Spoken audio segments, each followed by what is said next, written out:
Hi guys. Hello. Go get my hair right. Hi Daniel. How you doing? Good to see you guys again. Hey, how you doing, Daniel? You back in place? Sorry, what was that? Are you back in place after London? I am. Unfortunately, I was traveling, so I missed Friday's big call. I apologize. Oh, no problem.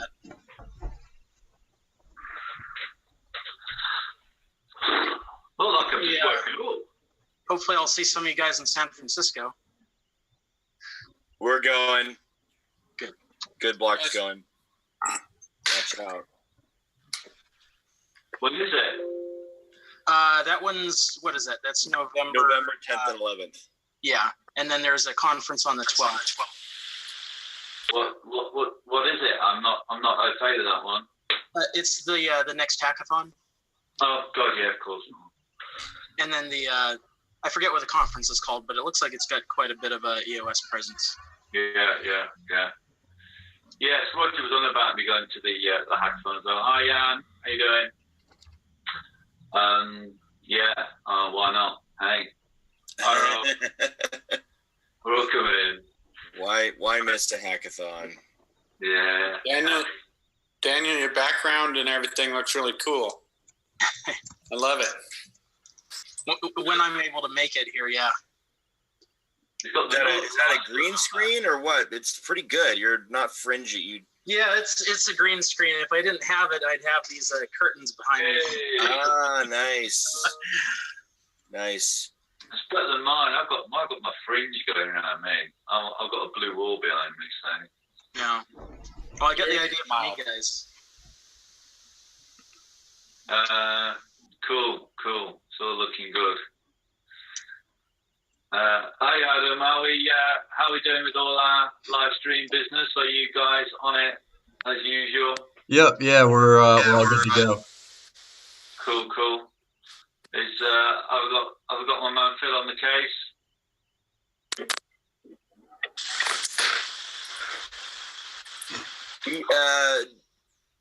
In the chat is the there's the agenda link, of course. Way to go. So much to get through. I hope everyone has had a chance to look through these things on the items on the the Slack and discuss them. We kind of have to start marching through things and using this time to vote, and hopefully our intra call time to discuss.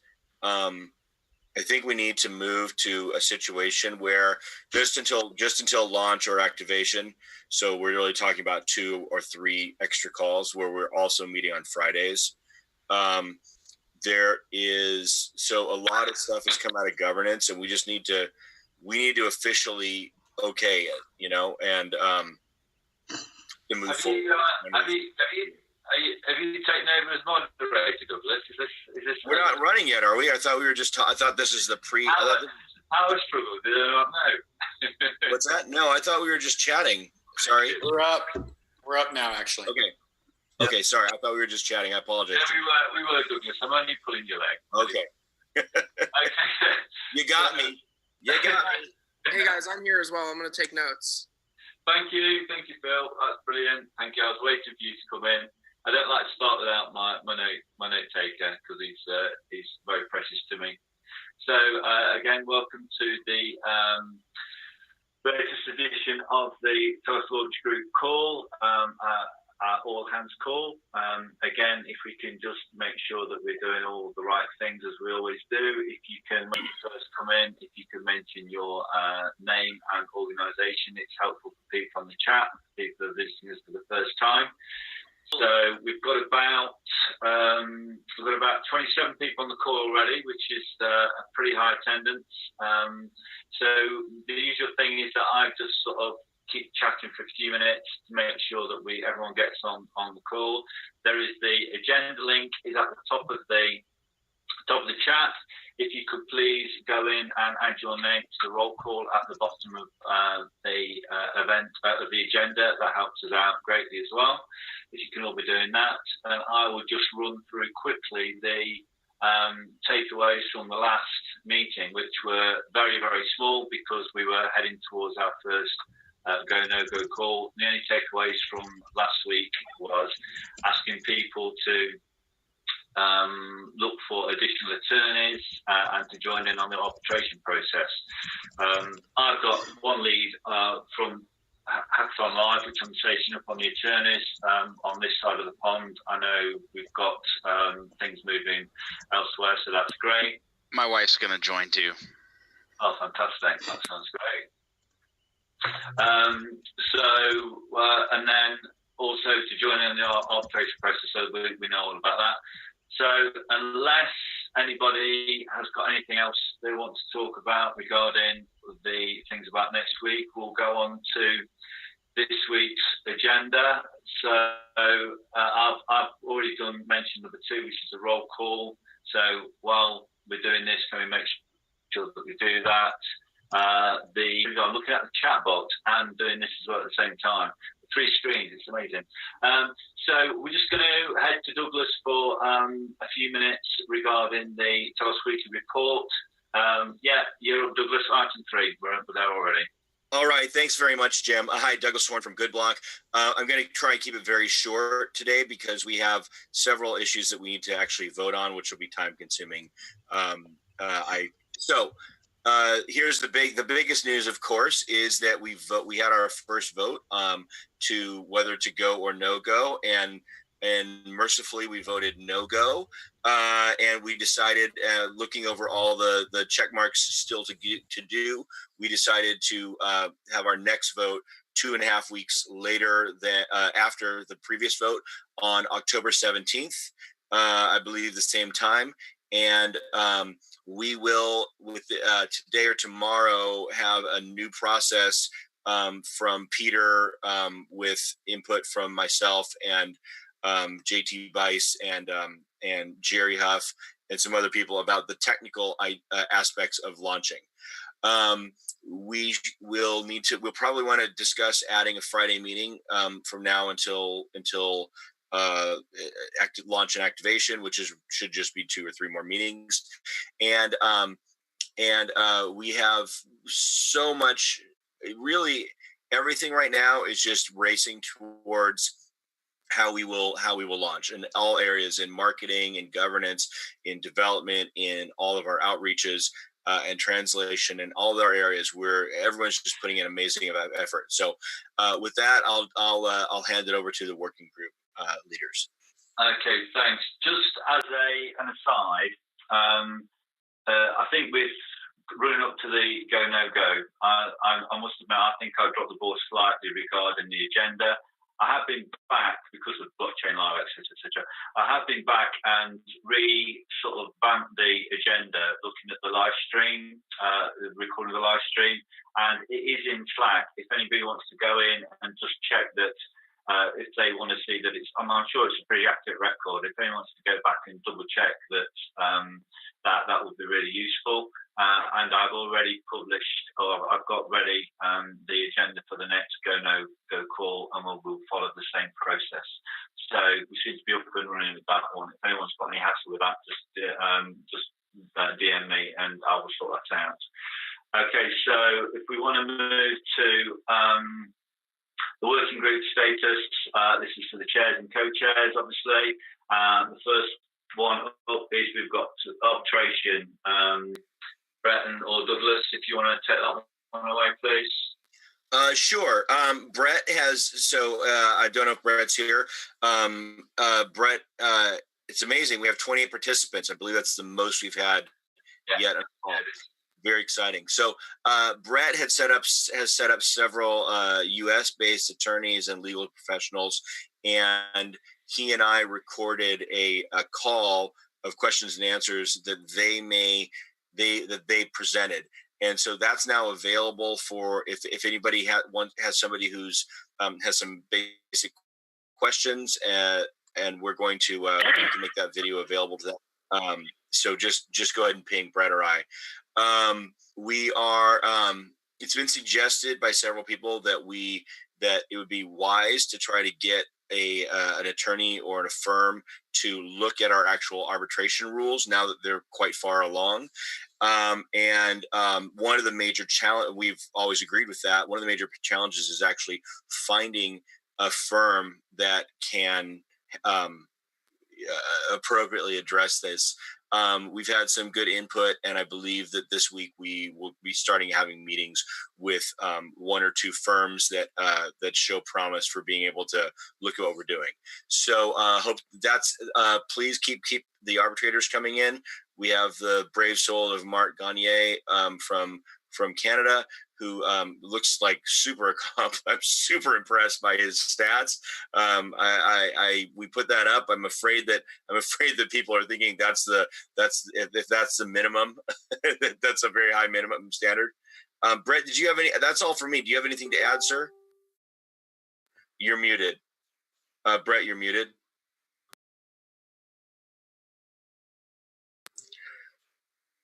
Brett, I see you talking, but your microphone is muted. Okay, I'm terribly sorry. Can you hear me now? Yeah, this is Brett Jeffrey, Big Iron BP. We had a 45-minute video that we recorded last week. I forwarded it off to our potential candidates. Just did that yesterday, so I haven't heard back. You know, we don't have a lot of names on the wall yet. I'm so close with a few of them. We just haven't gotten it pushed over the line yet. We just kind of need to get that over the line so I can move on to the next big problem. But we're close. We're just not over the line yet. I think it's going really well. And you know, as JT mentioned, and a couple other people have mentioned, they are approaching people. I know that Adam at EOC had some people who are interested. I've heard from some others privately. I think we're in really good shape. Yeah, I was gonna say that I just talked to one of them yesterday because I was in London and Kentucky before that, so I owed him a call, and you know, he's down to still do it, and put him in touch with James. I gave him James's email by request, as well as the other guy, but I gotta try and catch up with him as well over the phone. That's brilliant. I mean, this thing's come together, and it looks like, you know, we're really along the line with this.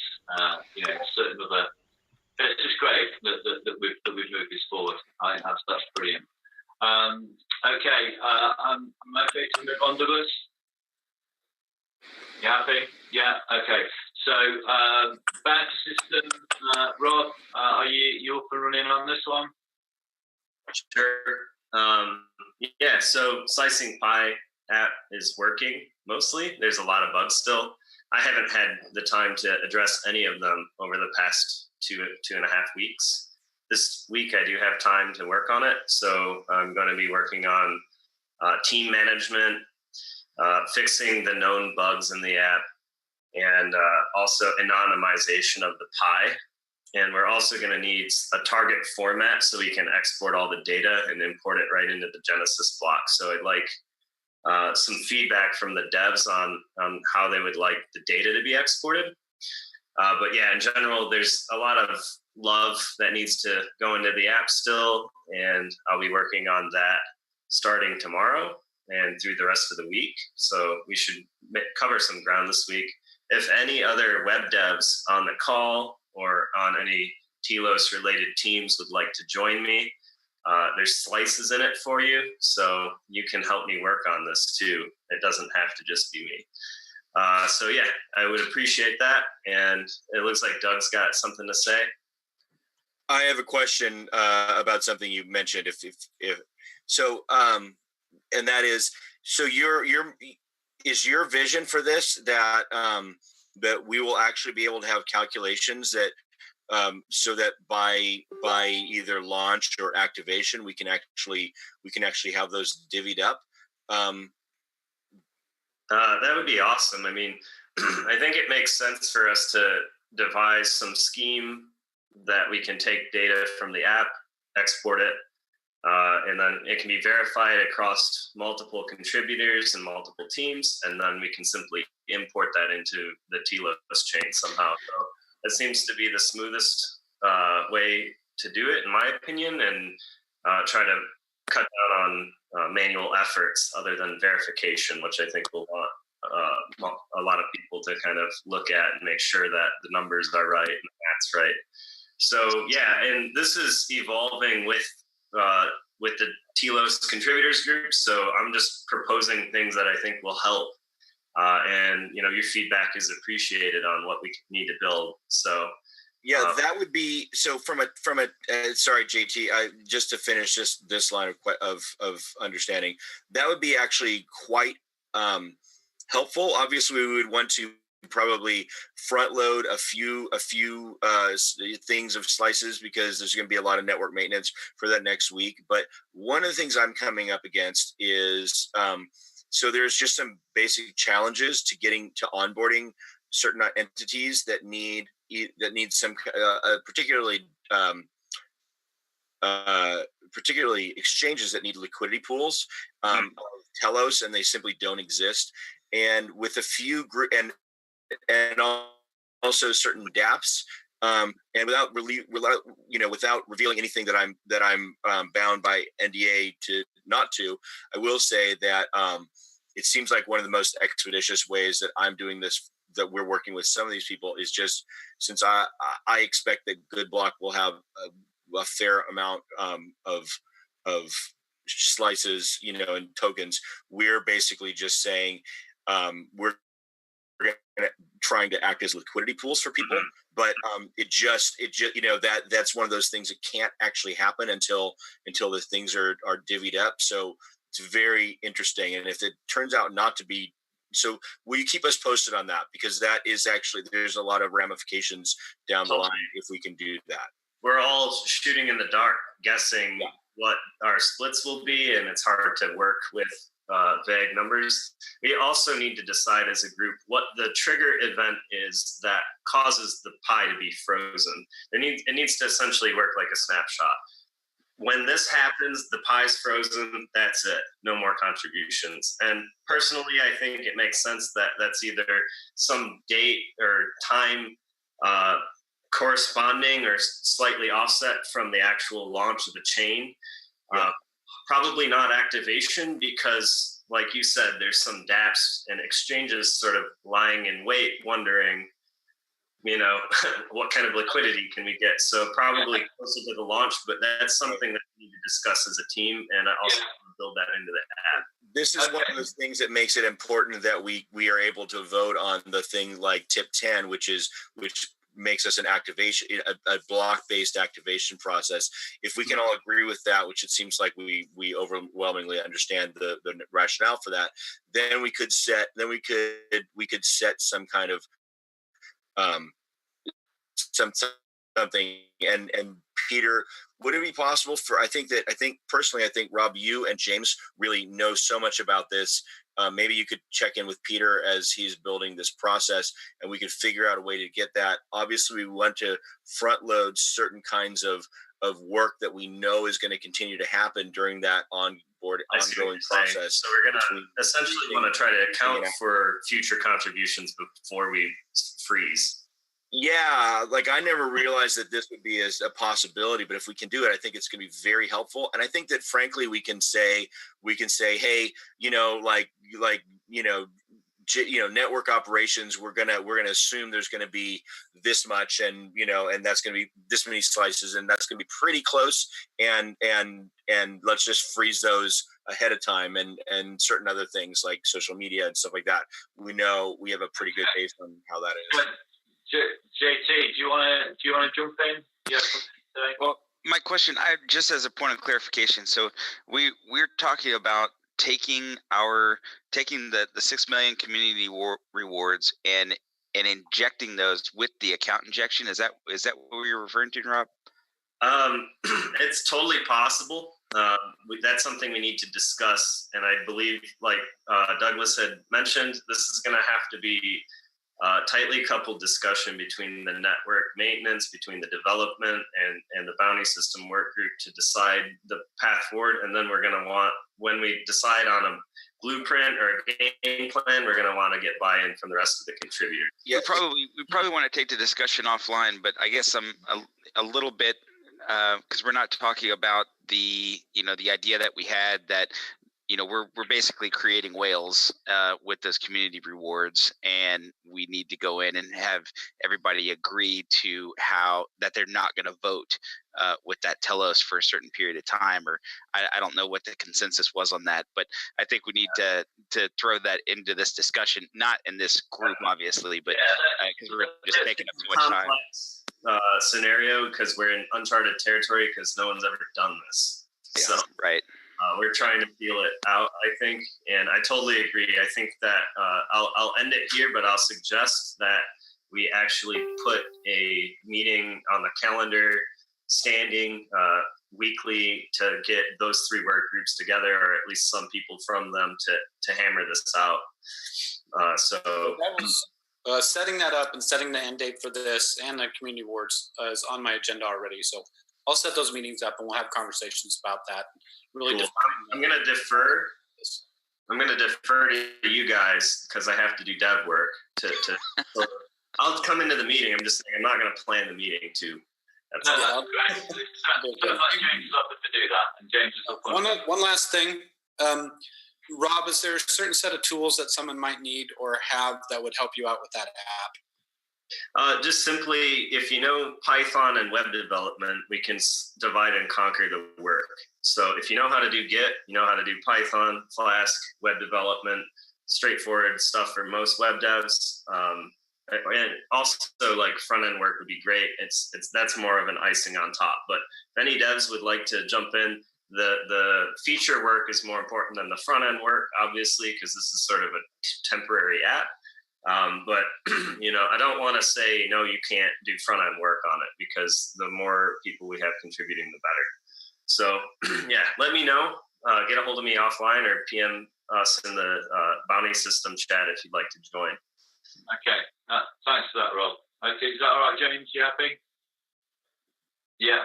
Okay, cool. So if you can set those meetings up and we'll bring that together. It sounds like we need to have a little bit of a Zoom chat on that and bring that back to the meeting. But as long as we obviously get these things sorted as quick as we can, that's obviously really important. So, okay, so I'm going to drop down to DAPS Outreach. Justin, Sukish, anybody looking for today? Sorry. Okay, Peter, development. Have we got anything from the development guys at the moment?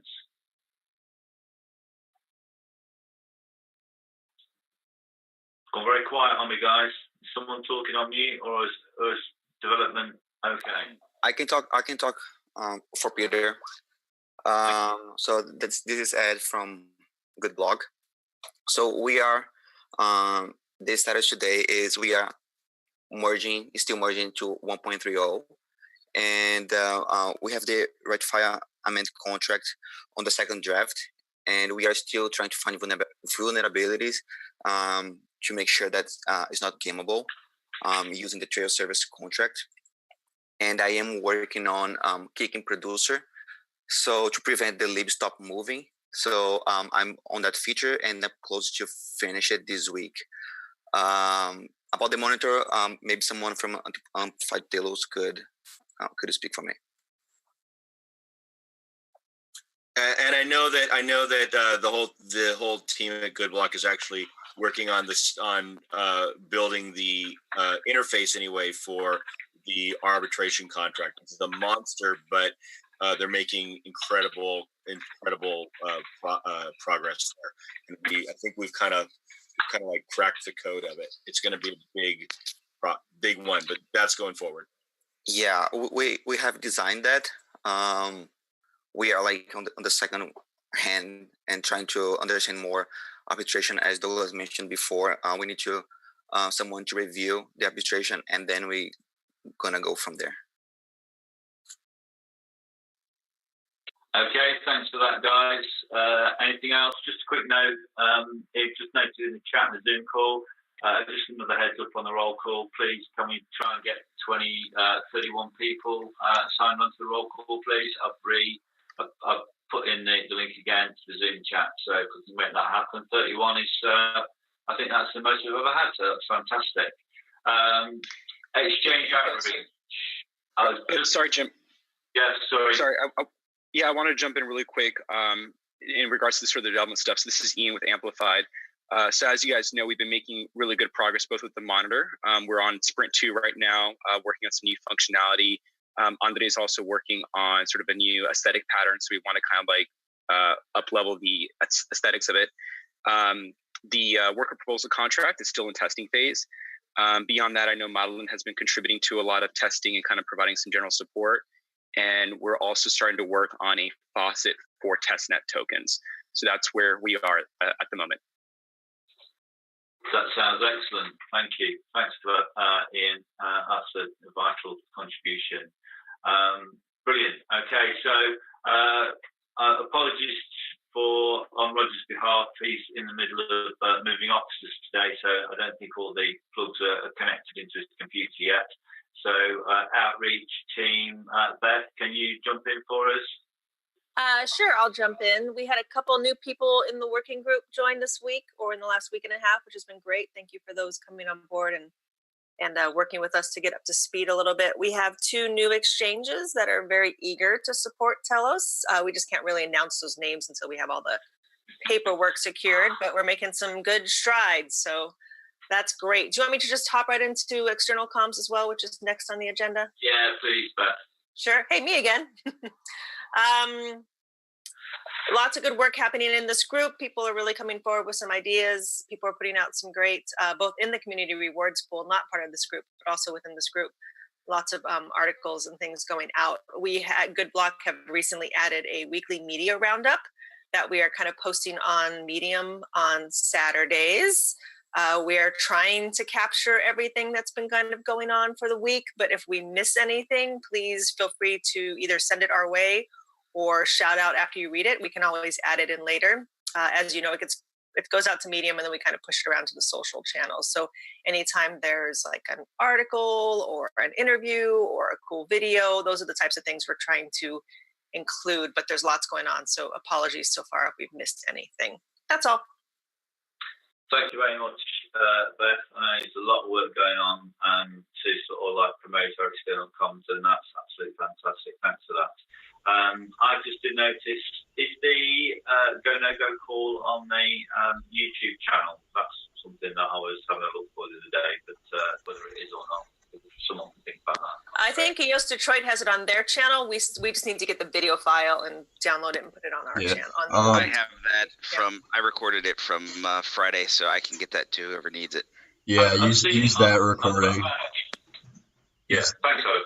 Could you send that to Beth, because there was limited connectivity for the EOS Detroit version, and I think there's a better version would be awesome. Got it. Yep, I'll get it over. Thanks for that, JT. Okay, so we come into this sort of meat of the meeting now, I think, which I'm going to hand over to Adam and the governance guys, please.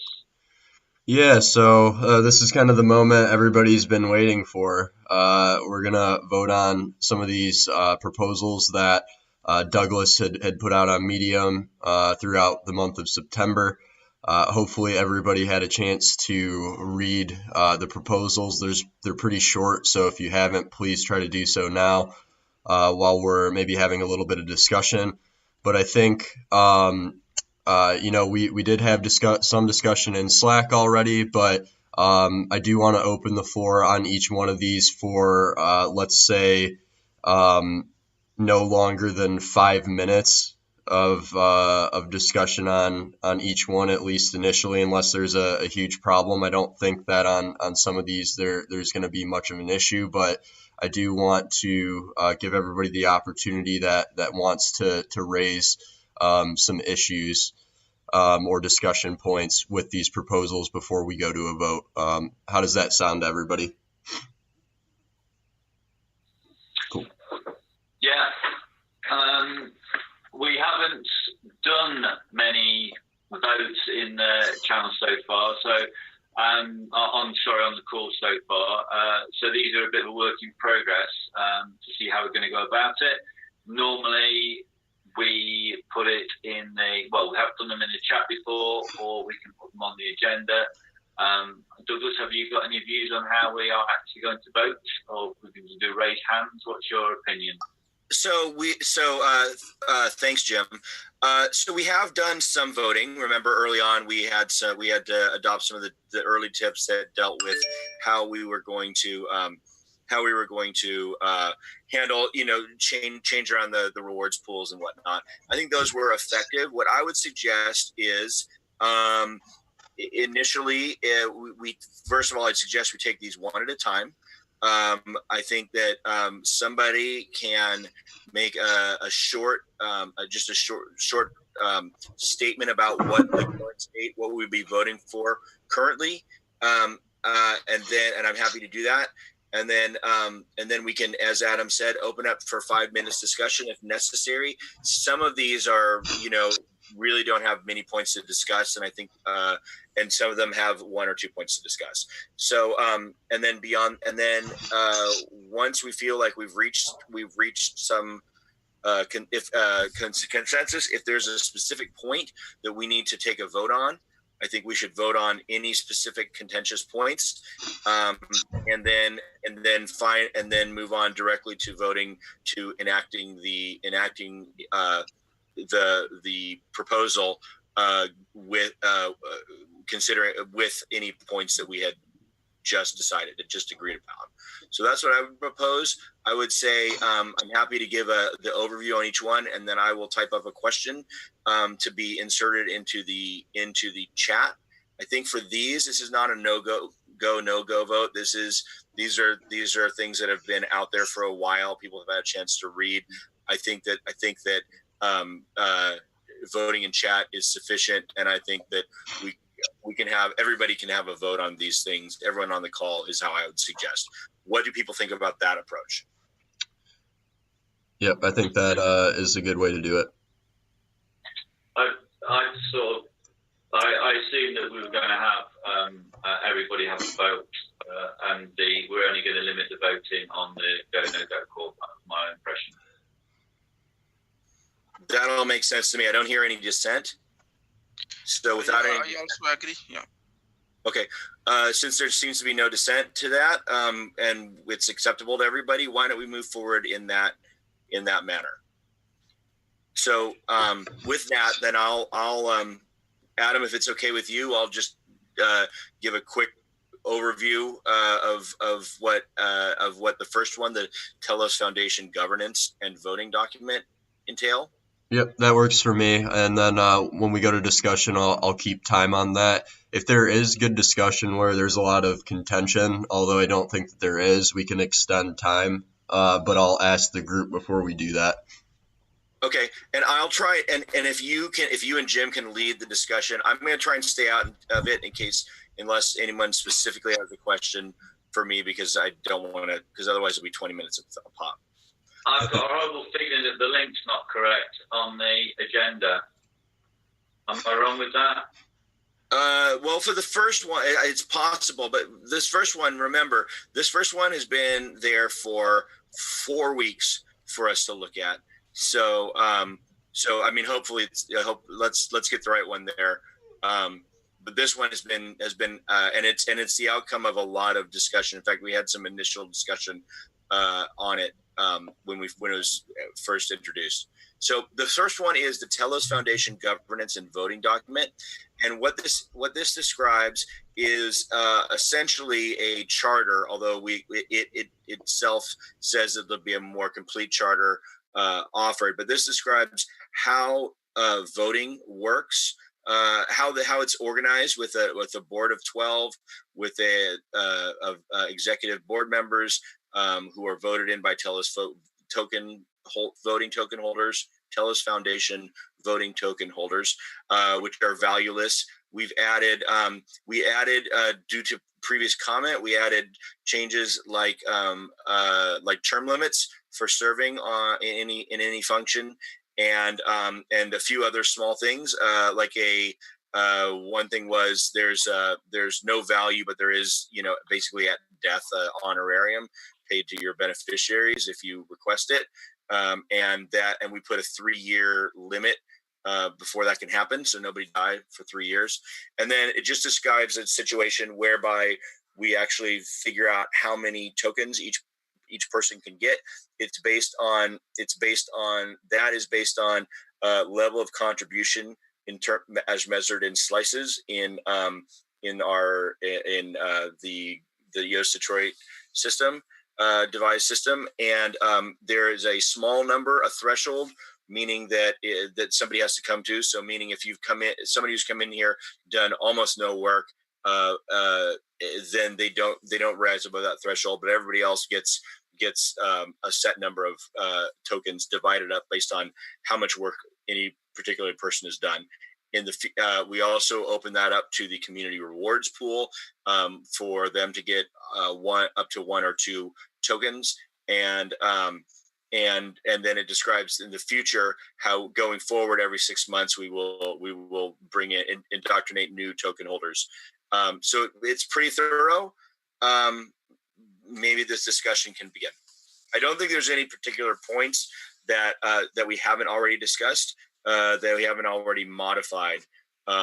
Certainly anything is open for discussion, but this is voting on something we've already had previous discussion on. So with that, I'll stop. Just for a point of clarification, so there's 12 seats. Does that mean there's 12 voting tokens? No. So to answer that, there's any number of voting tokens. The voting will actually be handled using so Craig and company and Peter and everybody have devised a voting process for Telos. It's actually awesome that any token can take advantage of. And we will do that. So these tokens have no commercial value. They're not really transferable. And we decided previously when discussing what's called Tip 7, but at that time was called Tip 1B, that the voting would be transparent, and ownership holder would be transparent, so everyone know who held them and what their votes were. So we will have all that, and so voters can vote directly on any grant over a certain amount of money, and they vote for the board. The main functions of the board are to elect the RAM administrator and the executive administrator, and to approve quarterly budgets from each of those administrations. Gotcha. Okay, great. And so there's going to be some set supply of Telos Foundation voting tokens that will basically be distributed in accordance with the founder's bounty distribution. So we're using the slicing pie to distribute those as well? Yes, initially in tranches from 1 to 10. It's envisioned that anyone who's done any significant work at all will receive at least 1 token. People who've done the most and have as measured in slices will receive up to 10 tokens. It's supposed to be equal amounts of each. And then we brought in community rewards. People can who over a certain amount of earnings can earn 1 or 2 tokens. And then in the future, the token holders themselves will vote on extending that out to future token holders. Awesome. Thanks, Douglas. I got a couple more questions. They should be quicker. So are the Telos Foundation voting token contract, will that require whitelisting who can actually have the tokens so that can't be transferred at the protocol level? That's an excellent question. I think that is a goal to shoot for. I think initially, since we know who they are and it will be a small enough number, I think we can initially, ensure that based on good people reputationally. But longer term, or even medium term, I think that is what we should aim for. Okay, awesome. And then one last question: is the initial supply of Telos Foundation voting tokens known yet, or is that number up in the air? That number is up in the air. We'll figure it out based on how many contributors there are. We don't and these are tokens that can be newly minted anytime. So I think instead of minting, our general approach will be, instead of minting a big bunch and then sending them out, I think we can mint new ones as needed. That's my understanding. Okay.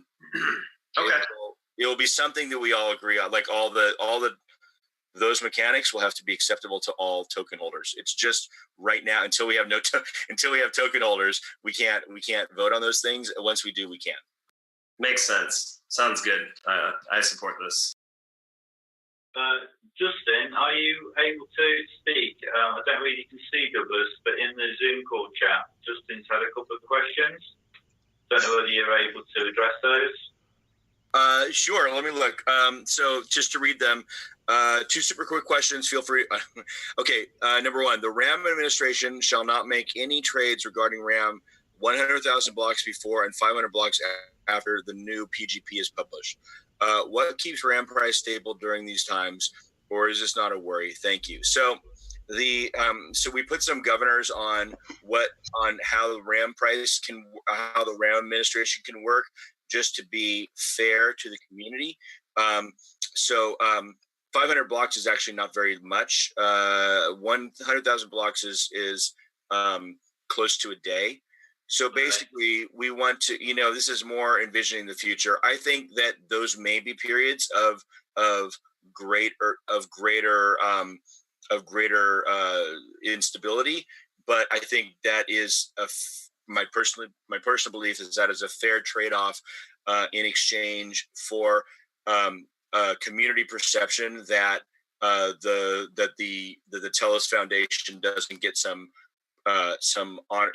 special privilege of being able to both set the price and immediately being able to trade based on that new information. That's the intent there. And the next question, sorry, does anybody have any follow on about that particular question? Okay, so then the next one is also, does the $1 million set aside for honorarium grant come from the original $6 million set aside of the token? So there is an honorarium grant. It is basically if you own a token or tokens, and when you pass away, there is some formula where basically the Telos Foundation reacquires a person's tokens as an honorarium for service. Again, you have to die to get it. So I don't think anyone's lining up for this. There's a total amount. So basically, I believe that is, I don't see it in front. It's set up to be based on how many a percentage of how many tokens are in the fund at that time, and so that will. So is that set up in the 6 million? Oh, so the 1 million. Okay, so it's up to one. It's how many? It's up to 1 million tokens to be divided amongst however many Telos Foundation, Telos voter tokens exist at that time in the future, up to 1 million, or up to either the lesser of 1 million, or whatever the value of the Telos set aside is, or the Telos Foundation endowment is at that time. So it's quite possible if the Telos Foundation, for that to become exhausted, if the community does not agree that it is doing a good job and it needs to be continued. So in this document also, we are saying very clearly that there's no ongoing funding for the Telos Foundation. It gets an initial endowment, and it gives that out and pays that out in order to do to achieve its mission. And so if it's to get anything else, it has to apply for worker proposal funds like anything else, and if that's up to community vote. So we did not want to do what some coins do and do an ongoing percentage of the inflation going directly to the foundation. We felt that kept it, that this should be in the hands of the users, And so it's quite possible that the Telos Foundation will expire, and then there will be no funds from which to draw those honorariums. It's only if it's an ongoing thing. Okay. Is there anybody else who's got? I'm thinking about the time dribblers. I think that's. I do have one thing to say. Sorry, who wants to go? You can speak first. Go ahead, Adam. Go ahead. I was gonna say this is my fault, but at one point I proposed and for this document to have somebody besides the directors themselves set their salaries. So whether that be the board or what have you, but having any salaries paid to the directors be a separate thing to be voted on rather than the budget, so that it's transparent. I didn't actually create language for that, but I wanted to bring it up for discussion to see what people thought of that. I think that's fair. I think whether in a budget that that item would obviously be broken out anyway, and would have to be negotiated and voted. I think that the mechanisms all exist for that to happen, right? In the future without needing to vote on it at this point. I think that's a good question. May I comment on that specifically? Yeah, please. Sorry for interjecting. So, Adam, that strikes me as a very sensible proposition. And I think there's a couple of ways of incorporating that. One approach would be to update the proposal that Douglas has written to include that specifically. But separately, I think, we could vote on this proposal and then have that come in as a separate proposal in the future, right? I don't think it necessarily has to be resolved all at once. That's fair. So that's just kind of my point of view there. But the broader comment I wanted to share with you all, and on some level, I want to speak honestly. On some level, I feel a little embarrassed to acknowledge this. But this is the first time I've actually seen the language for these different proposals. I'm familiar with some of the different elements of these that have been discussed in the past. And upon immediate glance right now, it for the most part strikes me as very sensible. But I personally am a little uncomfortable taking a vote right now. And if we do have a vote, I'll probably be abstaining. And just the reason is that I haven't thoroughly reviewed this. And although, I think it's all very well intentioned and very well thought out, with things like voting tokens, with things like RAM administration, the devil's going to be in the details here. And there could very easily be like a small nuance to the way this is implemented that has cascading effects on the system forever. So I personally feel like I need more time to review in order to make an educated decision. That said, I don't want to hold up the rest of the group. If you guys feel very comfortable voting right now, by all means, go ahead. But if it were up to me, I would need a little bit more time to digest this. I think this is a sort of symptomatic of the system that we set up. These things have been out on Medium, like Douglas said, for a very long time, and we have been flagging them up. But it's like anything else, until they get put in front of the heads-up call, these things tend to be sort of all of a sudden, but they're not all of a sudden at all. So you would have to take your view on whether you felt you haven't had enough time in, or we can decide that we need more time. I mean, I think that thing's been there 4 weeks, and that's how bad if we've not flagged that up enough, but I think we flagged it quite a bit. So, that's I don't know if anybody else wants to comment on that. I'll need to step back on that. What I will say that I have been telling in different meetings that people should review these documents because the deadline is coming. So I think this has been in the news from, as you said, 3-4 weeks. But I agree that many people did not have the time to read it. Yeah. This discussion is going to only go until 12:50 unless anybody has nothing left to say on this, because we've been on this for a while. Could we have people vote either yes, no, or abstain, and agree that if there's some threshold, let's say 50% of votes are abstain, that we will agree we haven't reached a quorum and we will vote on these again. I think these have been out there for people. I think it is important, and I think we need to get to a point where we can vote on these because we have bigger governance. issues to work on before we launch. There's a steady stream of governance documents that we are going to need people to become familiar with. But I recognize that even though we've been talking about this, people may not feel like they can vote, and that's fine. I think people should not be forced. I don't think we should ever force any vote. I think what I'd hope is that we can get to a point where we understand that what is expected of us in governance, and we can either vote or not. That's fine. So could either you or Adam type a question in the chat, and if you wish to abstain, please type abstain, and then can we vote for a yes or a no? Okay.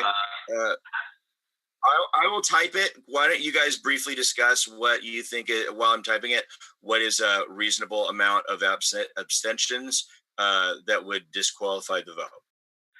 Okay, well, I'll throw that into the floor. My opinion would be if it's over 50%, but please carry on, guys. I would advocate for a higher threshold than 50%. In order to, I think if maybe like a quarter or a third of the abstentions, if only because this is a relatively small group, we've got about 30 or so people in the call, and I think everybody should feel sufficiently involved in the process. But then again, I'm on the abstention side, so I might be in the minority here. I mean, I do get that, Ian, and the only thing that I'm thinking is that we've got 2 weeks before, or just over 2 weeks before our next go-no-go call. And if we are going to get this thing launched, if we are going to get this thing through, we've got a boatload of governance documents coming in. I've been on the governance call, so has Adam. There's a lot coming in, and Saeed and everybody else. So I appreciate what you say, and if people want to drop it below, I don't have to vote on whether we're dropping it below. I'll stop talking, let somebody else talk. Yeah, I think we should follow the DPOS rule, right? So 2/3 plus 1. Let's keep it simple. Marlon, you're amazing. Why didn't I think of that? Fantastic. Thank you. I'm cool with that.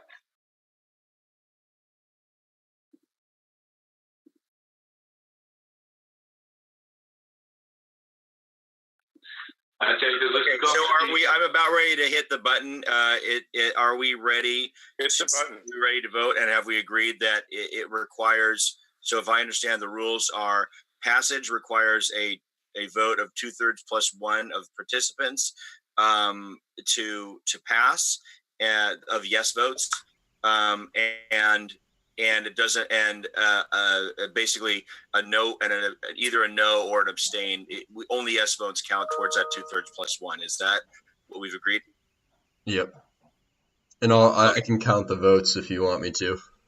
Okay, great. I am pushing the button. To the moon.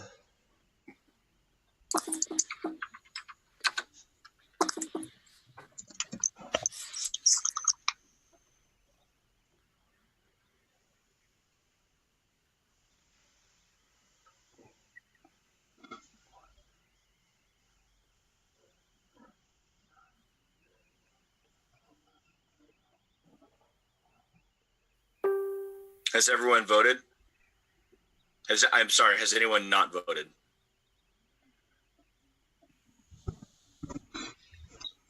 Are they still coming? We've already passed 22. Okay. That's great. Thanks very much. All yeses with 1 abstain and 1 no. Is that correct? Yep. Okay, so then the motion carries. Okay, thank you very much. Do you want to? Yeah, let's move on to the next one. I think this is going to be less contentious.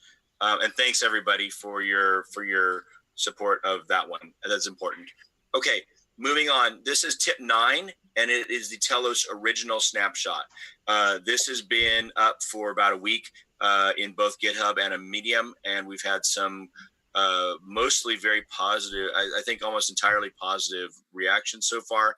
The idea is this: rather than have another snapshot at a true Genesis snapshot, which would not be very different or in any meaningful way from the EOS snapshot, we have heard community feedback saying, "Hey, we want to get in and we want to be recorded on the on some kind of snapshot here of early adopters." So what this proposes is at essentially 1 month, 29 days, block 5 million blocks after activation, or block 6 million.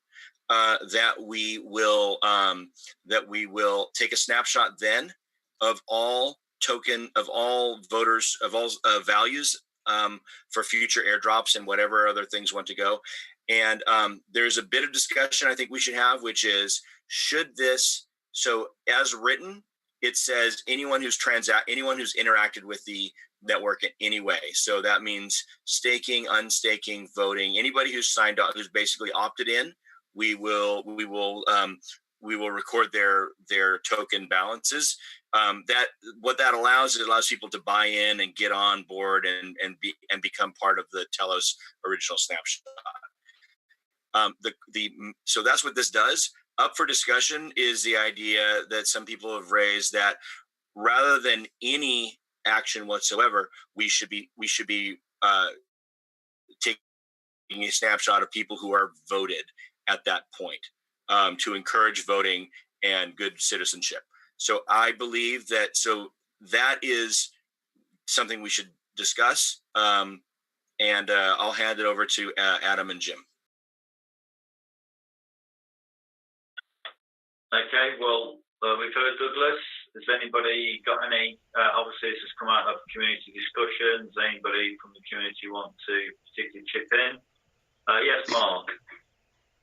So are we not being somewhat unintentionally exclusionary by requiring the vote? I see the wisdom in the requirement of the vote, but it in itself creates a window of time very similar to the folks that were or were not included in the original snapshot.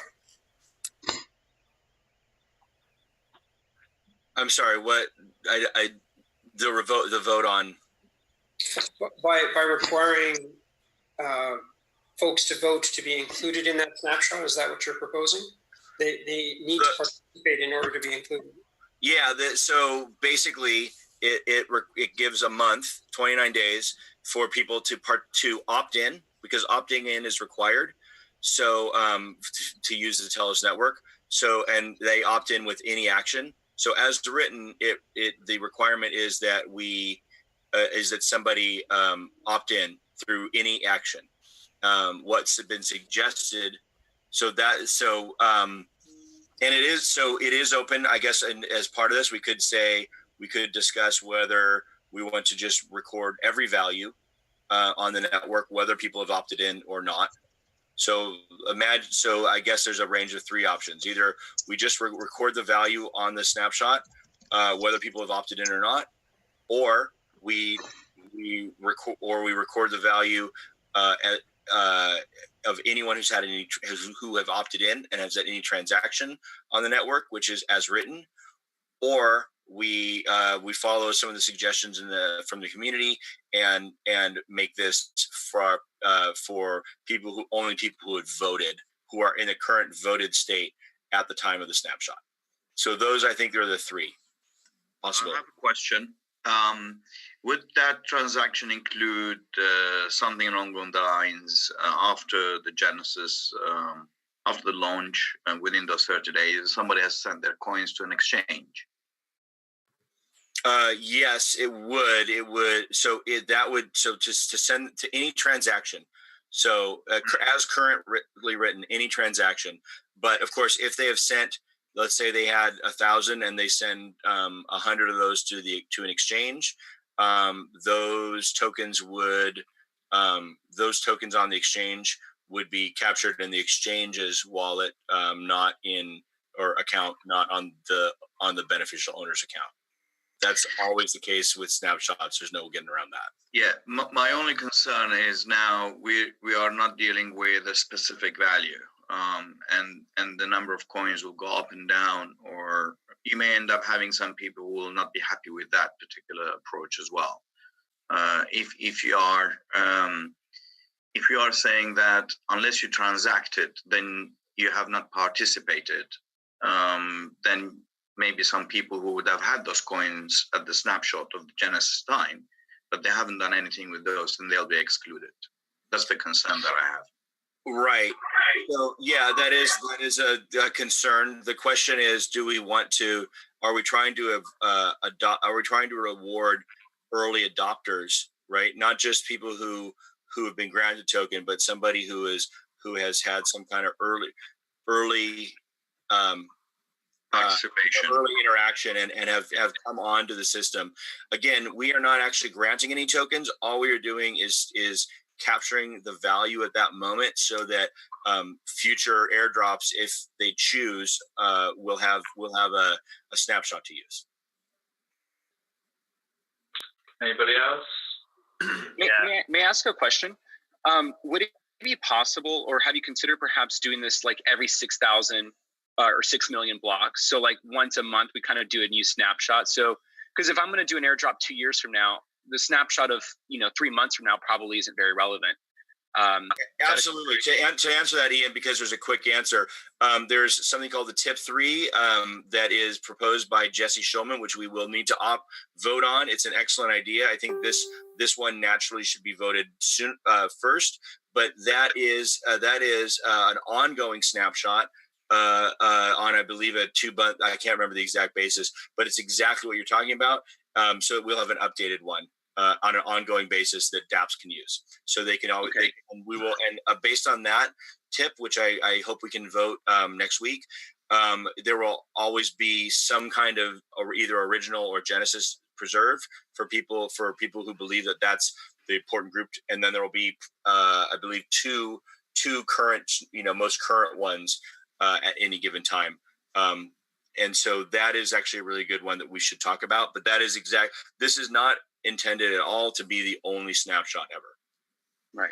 And those two obviously aren't mutually exclusive. So we could end up supporting both of those proposals.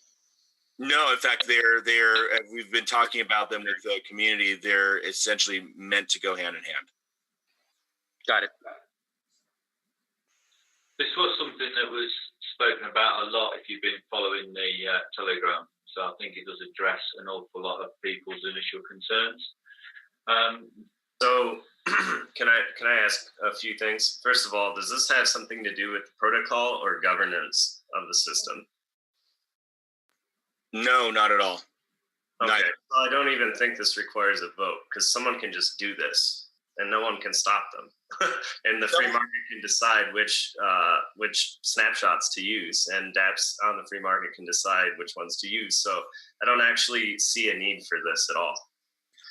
Well, I think you are correct. You're absolutely correct that this doesn't not create any special status. I think it's worth voting on because we're here. I think you're right. There's really no reason not to vote for it. I think we should. I think while we're here and it exists and it's something that the launch group is actually going to be creating and publicizing, I think that while I completely agree it doesn't require it, I think in the interest of maximum transparency and openness, it would be good for us to. Gotcha. So it's more about socialization and getting the launch group to be bought in on the same idea so that we don't have competing snapshots. Sure. Yeah. Okay. But you're right. It's not to governance. It doesn't create any special rights for anyone. It's really just a snapshot. We ourselves as a group will not be conferring any special privileges to people recorded on this snapshot. So yes, I think it's a very low bar. And I think it is good for us to say, what do we want to just get everyone, which do we want to get record, or do we want to record some kind of participation? Personally, it's written this way because I think what we want to do is give people a reason to participate in that first month. And if so, does that mean any kind of transaction at all, which is as is written, or does that mean that they have to be in a voted state? Does anyone have any? So unless, I would say this, it's written, we've all looked at it, unless somebody strongly feels that we should change the way it's written, either to include all accounts, whether they've been engaged or not, or alternatively, only those that are in a current voted state. Unless somebody feels strongly that we should take either of those, why don't we just stick with it as written? Would anyone like to propose a change to one of those? I move that we accept it as written. I agree. We want to encourage engagement. On the other hand, voting in particular might be a little bit of a high bar. I think as written is good. Okay. Therefore, if there's no dissent, I'm going to type up the question with the same voting rules as before. Let you guys decide. Let me know if that's good. Type it up, Douglas, and then we can press play on that as soon as you're ready. Okay. Again, we've got the situation where, again, we just need to, I think it's just quite an interesting call because we're getting people discussing things now, which is correct, and that's what we should be doing. But remember, we have got Slack and we have got other calls that are going on. So when these things are out there, we need to make sure that we are addressing our concerns in the Slack calls and in the governance calls. So as soon as I think Douglas is, when you're ready.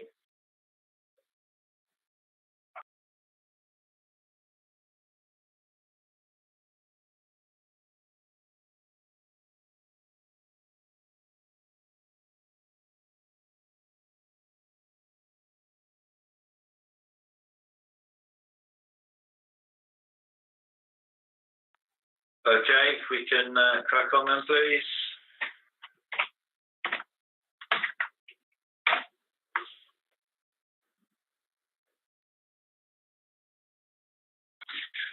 While we're doing that one, Adam, do you want to introduce the next call, the next one, or shall I? Why don't I do that? I think Adam is back with him. Thank you. Yeah, Douglas, you do that. Okay. Thank you, everybody, for voting. Moving on to tip 10, which regards the Telos activation process.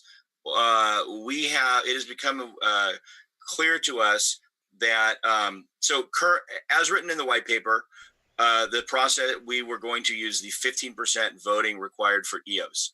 It has become clear that is not really applicable and only serves as an impediment to Telos. As a small amount of background, the Block 1 sold in a year-long token sale. I know we all know this. The EOS coin, the EOS tokens, and made it clear that they were not going to be involved in the launch process. Because they were not involved in the launch process, it was imagined that there would likely be multiple competing chains vying for the name of the official EOS mainnet. In order to give voters a way to decide which would be the official mainnet, there was a threshold of 15% of EOS tokens required to activate a network. What happened is there was actually only one, and it activated after about 4 days time. 4 days, 4 hours, 14 minutes, something like that. So anyway, none of this applies to Telos. And so we are going to launch one. We sold no tokens. The group that has contributed to the founding of it is actively engaged in the launching. There's no chance that there will be some other Telos testnet. So therefore, this 15% voting activation requirement makes no sense in our context and can only serve as a impediment to exchanges and dApps and users who want to get on board. So instead, this envisions launching at a block height of block 1 million, which is essentially 5.8 days, provided we don't have a wave off call because of some technical issue. So once we launch at block 1 million, we activate 5.8 days later. That is the vote. That is the issue to discuss. Real quickly, I don't think, has everybody voted? I'm only counting 28 votes out of what looks like 31 right now. Why don't we give people another minute or two to vote? I think that unless someone actively abstains, we should make the we should calculate the 2/3 of 1 + 1 out of actual votes. Yeah, let's do that. Okay, that's fine. So I'll give it for this last one. I'll give it till 11:11 or 11 past the hour. 2 more minutes. Somebody has suggested that that not voting should equal an abstain. I believe that someone should actually write abstain. So if you wish to abstain, please write abstain. It would be my request instead of just having not be a vote. I think that's more clear. Okay, thank you for that. So tip 10 then, anybody, let's hand it over to the floor, please.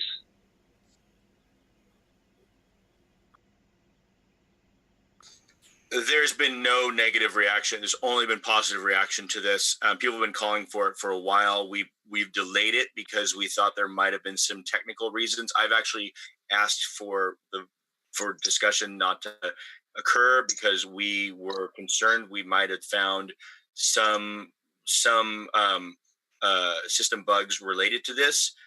We've decided not to, that whatever we think we found is not worth mentioning to the larger community at this point. It does not pose enough threat to be of any concern for us to go pointing fingers at the launch process. And so therefore we've issued this tip instead. But I think for quite a while people have been calling for us to, for these reasons, not do the 15% voting anymore. So I think there's been an overwhelming community and group support for this process. So does anyone have any concerns there? And there's really no, we could debate which one to, what amount of blocks to use, but it's meant to give people plenty of time to vote for the initial block producers. It's longer than it took for EOS to launch. Anybody am I hearing anything else? If not, if you could start to write your question, Douglas. I will. Thank you. Thank you. Anybody?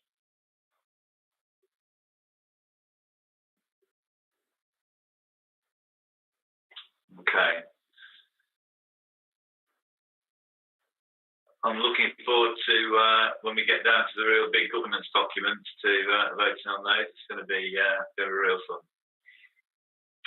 Okay, so any moment now, and then the next one we'll be looking at will be tip 10. So for tip 9, it looks like it passed. 22 yes votes, 4 no votes, and 3 abstains. Okay, thanks for that, Adam. Yep. Woohoo!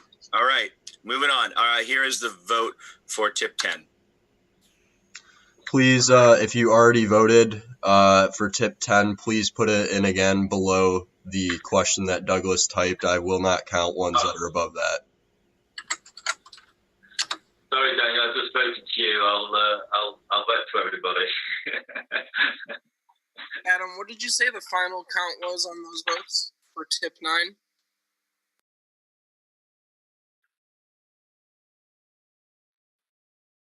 $22 yes, 4 no, 3 abstain.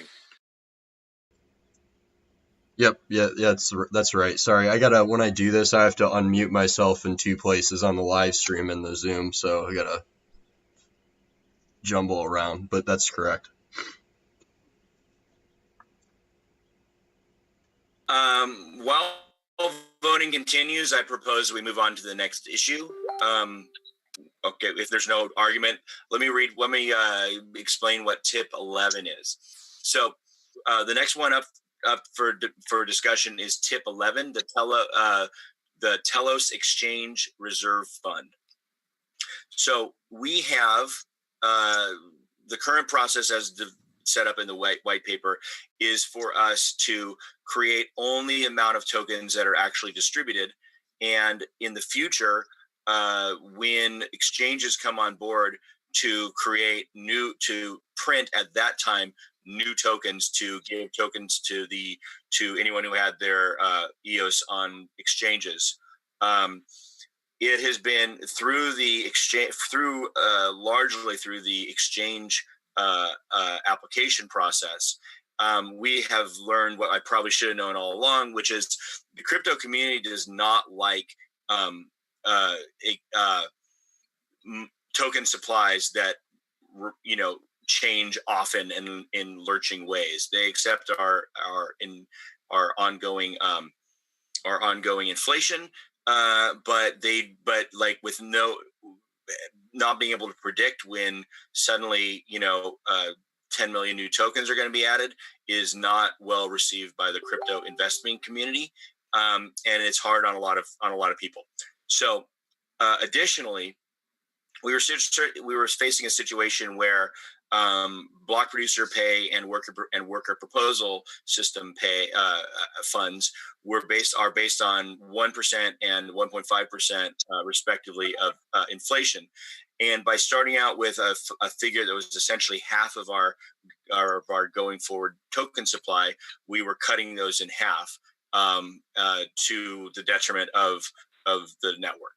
So therefore, on advice of some smart people, whose opinion I respect, I propose that rather than making these up ad hoc as exchanges come on board, we create them at the launch of the network. We put them in a special fund. The access of that fund is exactly as it would have been. So it would take the same. It would take the same 2/3 plus 1, 15 block producer vote to release these as it would to have printed new ones. It's just a much more acceptable method to the broader community in crypto and investment. And so it doesn't really change anything. There's no negative. Should we, at the end of the process, find that we still need to, with the last exchanges are coming in, last exchange comes in, and our number this is the same number that we've been talking about since the beginning of Telos. If that number should turn out to be wrong, then we can print more easily. If it's too many, then the block producers or community at the time can decide what to do with the funds then. The excess funds, once all EOS are claimed. This is just a much more acceptable way to deal with the tokens rather than adding them ad hoc as exchanges come in. That is what we are voting on. I've got a question. Sorry, this also affects the BP pay rate as well, because there'll be a higher token supply, so the BP pay rate should be based on that, so that would be higher. Yeah, without that, BPs would be and worker proposal funds would actually be getting about half what they should. Yeah. So, Rob, you had a question? Yeah, I was just curious. How was the number derived of how many tokens to set aside for exchanges? Is that one for one the EOS that the exchanges are holding, or so that is actually that's been described some time ago in the document that Ava prepared that has to, but I'll describe it now as best I can. And Ava may be on here. So Ava has a degree in data science. She has helped us look at all these numbers, and the way it was originally derived is we looked statistically at the amount that were on exchanges, applied some logic around whether those were likely going to have the same ratio of capped accounts. We thought that was actually going to be different for some reasons that are documented in that, and then there was a Fibonacci level, the highest Fibonacci level of participation that we expected amongst them. So obviously there's no way to do this, but we took a look at all the tokens that were in. We did know how many tokens total. So here's the thing: we did actually know how many tokens total were on exchanges. We didn't know where they were, but we knew the total amount because it was 1 billion minus the amount that that was on the snapshot. And then we basically, all we did is we used the best logic we could and math to figure out what percentage of those the cap would likely apply to. Okay, that sounds decent. So what happens if we allocate all these and exchanges are still knocking? Are we gonna? Yeah, I addressed that just a second ago. In that scenario, right? Because it's unlikely we somehow guessed it down to the Telos. So that would be great. We understand what happens if that happens. If, however, we in the scenario you talk about, we get to the last exchange or last two exchanges, and we need to print more. At that time, that is the process. That was going to be the process all along. So the block producers can still print more, and this envisions that. It's instead of they would be a mix of allocation and printing new ones. It just pushes that far down the road, and it'll have a much lower impact on token supply than essentially doubling our token supply over a period of a year or something.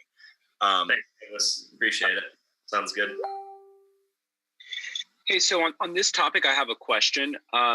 So, here in the chats, there's a little bit of a conversation. And how would you feel about a mechanism where we sort of overfund this contract with tokens for the exchanges? So in case we underestimate, we actually have enough tokens available from the beginning.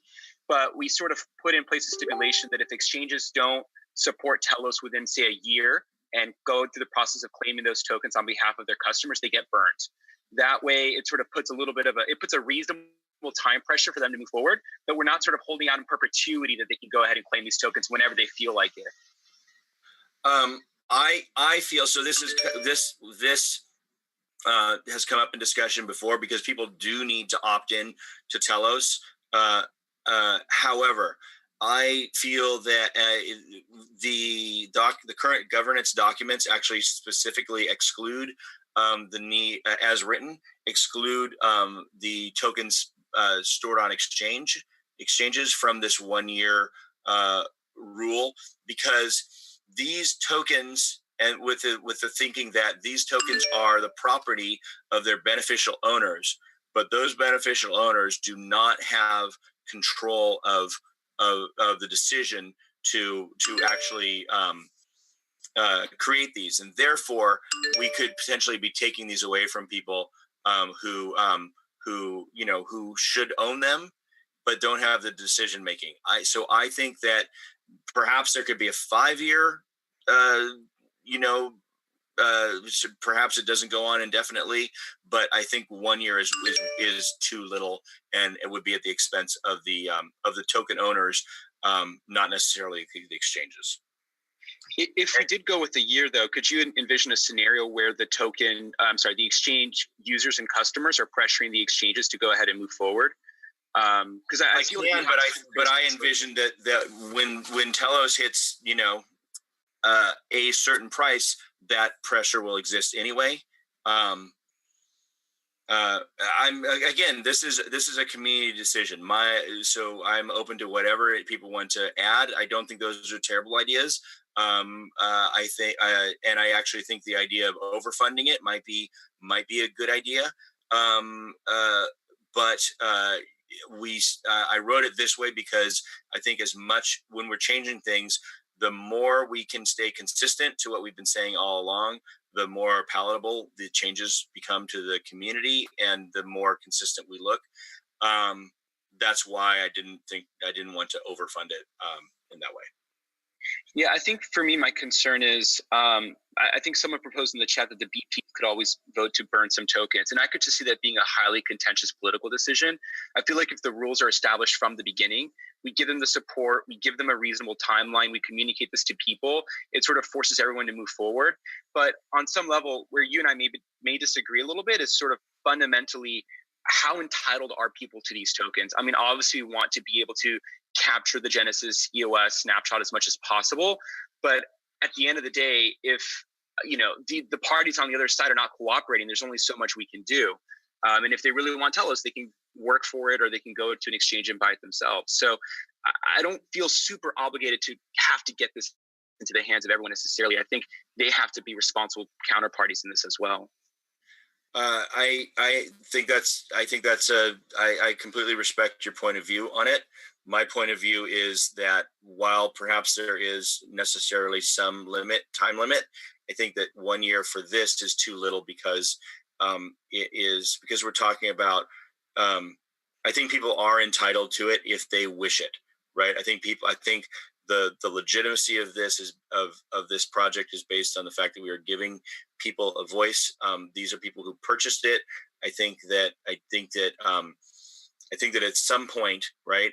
I mean, maybe it's 3 years, but anything less than that, I think that we need to give maximum opportunity for people to get these, because the decision is out of their hands, and they bought them, but it's out of their hands. I don't think that's. So can I just mention the general idea of this tip is to pre-print the tokens and put them in an account. So, and the length of time BPs have to claim them is actually kind of a different issue. Can we vote on the basic plan and then agree to have a meeting specifically about the length of time BPs have to claim them? I would support that. If we have more time to kind of flesh out some of the details here, I'd be comfortable with it. One other question I have for you is, to what extent are we voting on the basic principle of having a fund to allocate tokens to exchanges, as opposed to specific numbers here? Because I think there's still ongoing conversation on what the cap could look like, obviously how we calculate the number if we're going to overfund this fund. So do you see that as part of a separate conversation, or do you see that included in the proposal here as well? In my view, I think the core question that I would like to have us resolve today is on the procedure of whether we will continue with what we've said, which is ad hoc printing in the future, one at a time, or what we're proposing, which is to create a fund, a reserve fund, and then we would have a limited amount of time, because this has to be done before launch. We'd have a limited amount of time for further discussion in an additional tip about that. So ideally, I'd like to just get us to, I would propose that we could vote for we could either, depending on how people feel, we could either vote for this as written. I think we should vote for this as written, and then understand that it can be that the number or some of the processes can be modified through a future tip that could happen, that could be written very soon. But I would propose that we vote and we move forward, and then with the understanding that we could write something up tomorrow that adds more clarity around that. Okay, can I ask Nicholas if you could write the question, please? I'm going to say here that we are now 15 minutes over time, so we've got to decide whether we want to carry on with this meeting or whether we close the meeting after this vote and get people just to read what's on the agenda. I think this does highlight the importance of using Slack and using Medium, and for getting everybody au fait with these documents before we have these meetings, because if we're going to get launched on time, we need to make sure that everybody who is be voting on these has read through and got through everything that we need to do. So I'm a little bit concerned with the way we've voted on these 4 documents. I do think we need discussion, but I also think that we need to make sure that as a group we have given ourselves the best opportunity to have read through them beforehand and make sure that we are, as an informed group, taking these decisions. This stuff is out there. I don't want to be preaching to everybody, but this stuff is out there. It is on Medium. It's up to us to make sure that we have read this stuff and we are an informed group of people to make this vote. So with that little lecture, Douglas, if you can press the button. Thank you, Jim. I totally agree. I have it all typed up, but I think we need somebody to move and somebody to second. I move that we accept the tip as written. A second. All right. Please vote. And I think we should figure out right now what time we're going to do Friday's meeting, because I don't think that was discussed. I know that, Douglas, you brought up multiple times that we should have 2 group meetings a week for the next couple of weeks until launch. So, well, I've talked a lot. I think my time here is done unless it comes back. So I would like to hand this over to back over. Yeah, I was just going to say, if this 12 o'clock works for everybody, or sorry, rather 1600 UTC works for everybody, it works for me on Friday. So if that's good, maybe we can. There are no other work group meetings at this time on Friday, just to be clear. So. Okay, awesome. I think all the West Coasters appreciate it. Although it is worth mentioning that would be the 3rd consecutive hour for those that are involved in the 2 meetings that occur on that day.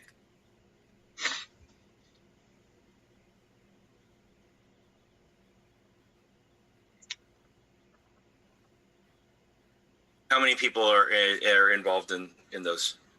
I have a governance one, but I don't have the other one. Right, we have governance. I think we should, yeah. It's exchange, outreach, and governance. Maybe the exchange one could move to a different day. Is that possible? It's at 7 a.m., which Pacific time, which is 2 hours earlier. So I'm gonna pop in on behalf of the exchange outreach group. We had a really hard time finding a meeting time that worked for everybody, so I would prefer that we don't try to change that. We can talk about it within our work group, I guess, but I don't want to hash it out with all of our work group members right now if there's an alternate time. Sure. I am part of both of those meetings, but I'm also happy to be a part of the 3rd meeting just because it's important and it's just for the next few weeks. I apologize to those of you who run into Friday night dinner hour, though. I was just suggesting that maybe we can just move on to the other meetings since it's hard to get the bigger group together. So maybe governance could move since they have more meetings or something. So, but we don't have to make that decision right this second. I just wanted to suggest it, and we can, you guys can talk about that offline. And look at that. That was the next thing on the agenda. So,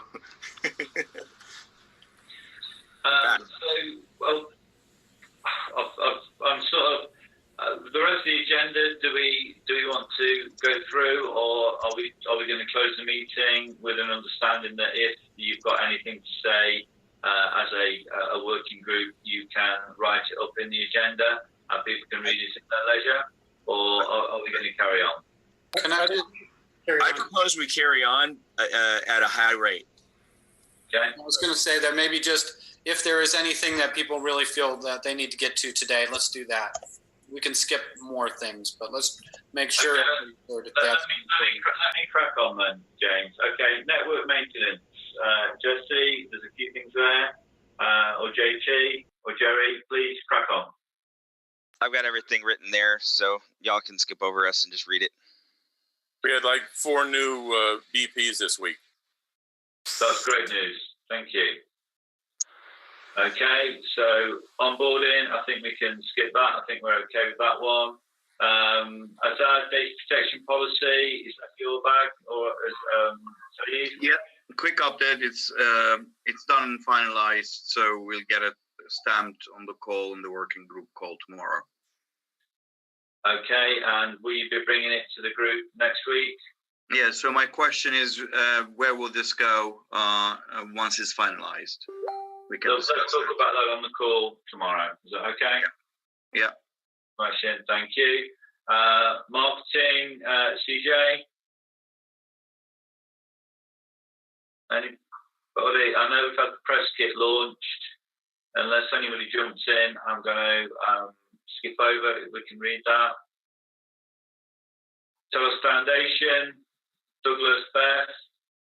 Yeah, so we have 6 nominations for those board positions that we just officially created, and our goal is to have at least 15 to 18 nominations for the 12 seats.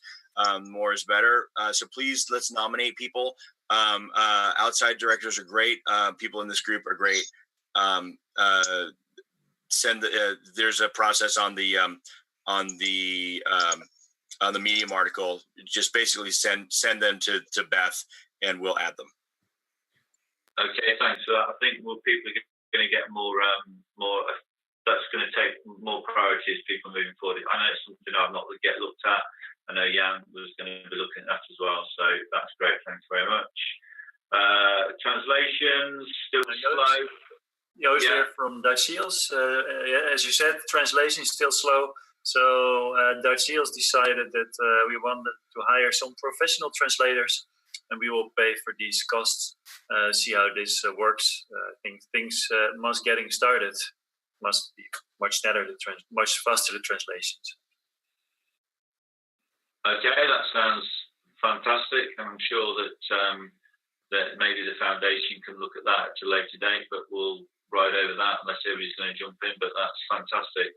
Thanks for that, Telos. I really appreciate that.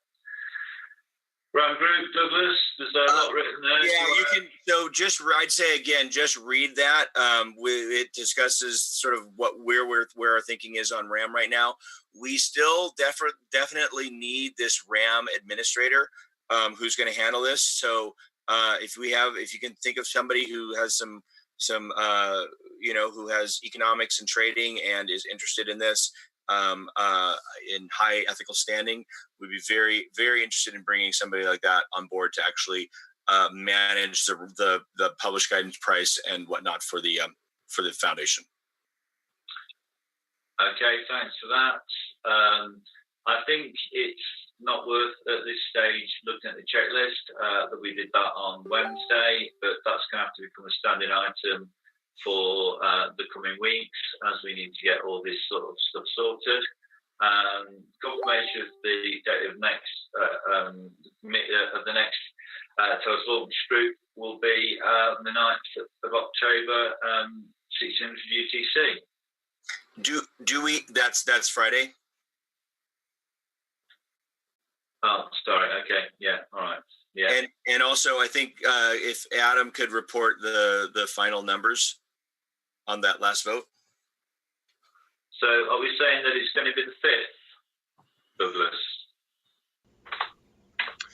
Yeah. The last final numbers are yes 27, abstain 3 for tip 11. So the motion carries. Yes. Excellent. Thanks, everybody. And yeah, Jim, I think that's what we were talking about is Friday the 5th at 1600. Right, that's down. That's there. I've amended that. That's cool. Okay, so anybody got anything else, or are we good to go?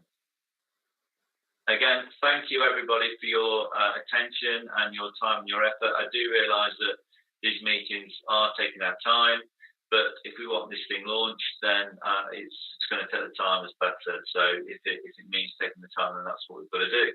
But again, thank everybody, and I dare say we shall see each other on many more calls in the future. Thank you very much. Yeah. Don't forget to track your time. Oh yeah, thanks for all. Yeah, I'll track the time. Bye, everybody. Bye, everybody. Bye, everyone.